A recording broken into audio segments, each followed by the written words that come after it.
Are Liverpool actually improving under Slot?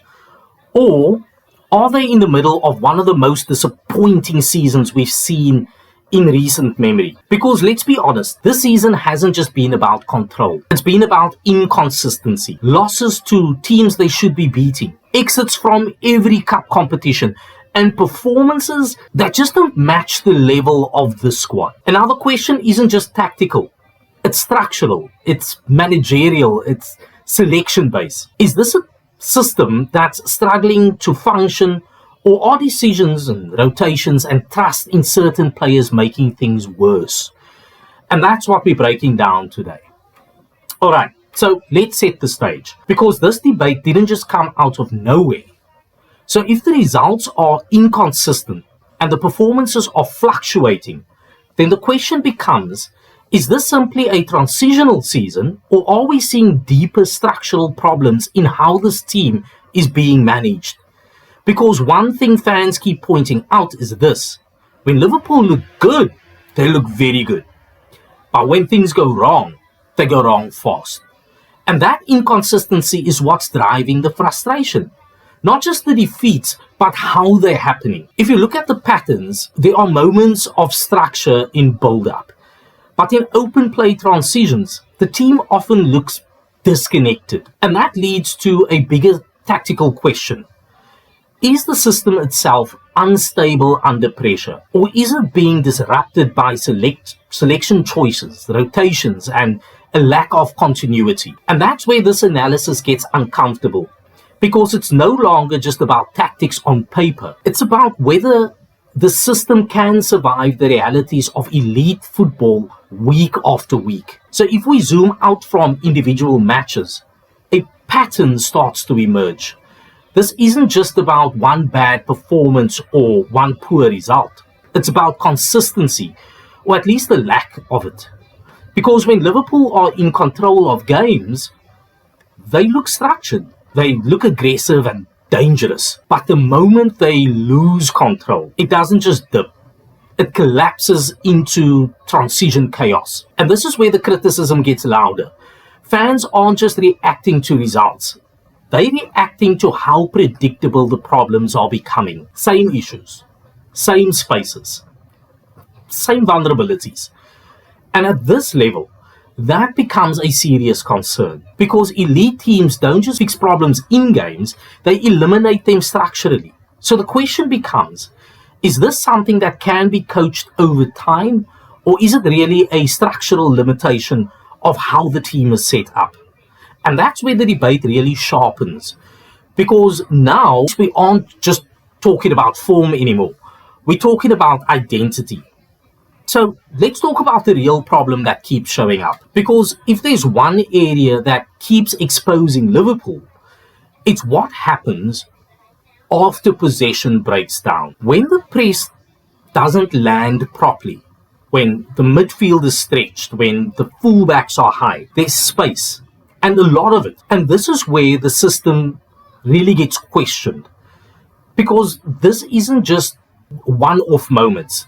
It's recurring patterns. You'll see Liverpool in possession looking structured, but within seconds of losing the ball, they're running backwards. And at this level, that's dangerous, because elite teams don't just punish mistakes. They target structural weaknesses repeatedly. So the question becomes unavoidable. Is this a risk built into the system by design, or is it being amplified by selection choices and lack of stability in key roles? And that's why fans are frustrated, because when Liverpool win, they don't always feel secure doing it. And at some point in all of this, you have to ask the bigger question. What is Liverpool supposed to look like under this manager?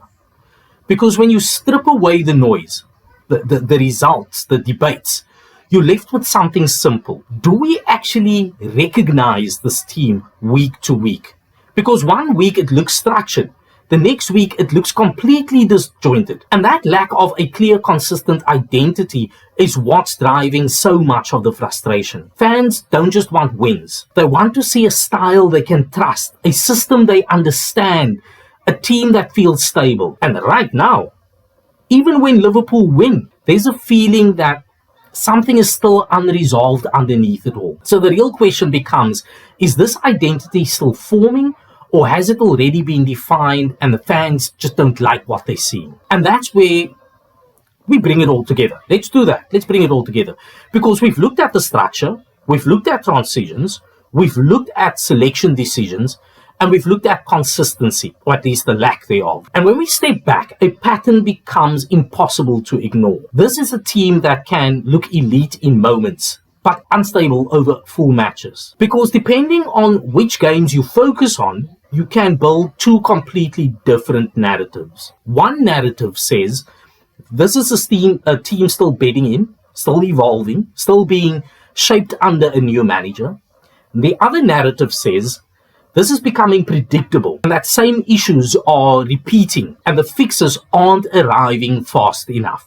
And honestly, both arguments have evidence behind them. But the truth fans are reacting to isn't abstract. It's what they're seeing every week. And that brings us to the final question. And this is where the fan base splits completely. Because on one side, you have people saying this is normal evolution. A new system takes time, a new manager needs patience. But on the other side, you have fans pointing at the results, the performances, and decision-making. And they're saying this is not acceptable at Liverpool's level. And neither side is completely wrong. That's what makes this so difficult to judge. Because if you isolate moments, you can defend almost any argument. But if you look at the full season picture, a different story starts to emerge. And that story is where the real tension sits, between the expectation and reality. Because Liverpool fans aren't judging this team like a mid-table rebuild. They're judging it like a squad built to compete at the very top. And that gap between expectation and output, that's where the frustration lives. So after everything we've broken down, the structure, the transitions, the rotations, the decisions, everything comes down to one thing. Is this a team that is still in progress? Or is this a team that is already revealing its identity? Because if it's just a transitional phase, then patience is the answer. But if the same issues keep repeating, then it stops being transition and starts becoming a pattern. And patterns in football don't lie for long. At some point, they define you. And that's why this debate feels so intense right now. Because fans aren't just reacting to one season. They're reacting to what they think this might become. So here's where I land on all of this. This isn't a simple case of Slot being either a success or a failure. What we're watching is more complex than that. This is a team caught between two states. One part structure and one part instability. And that's why the performances feel inconsistent. Because when the structure holds, Liverpool look like a top team. But when it breaks, they look vulnerable. So the real truth is this. This isn't a finished system yet.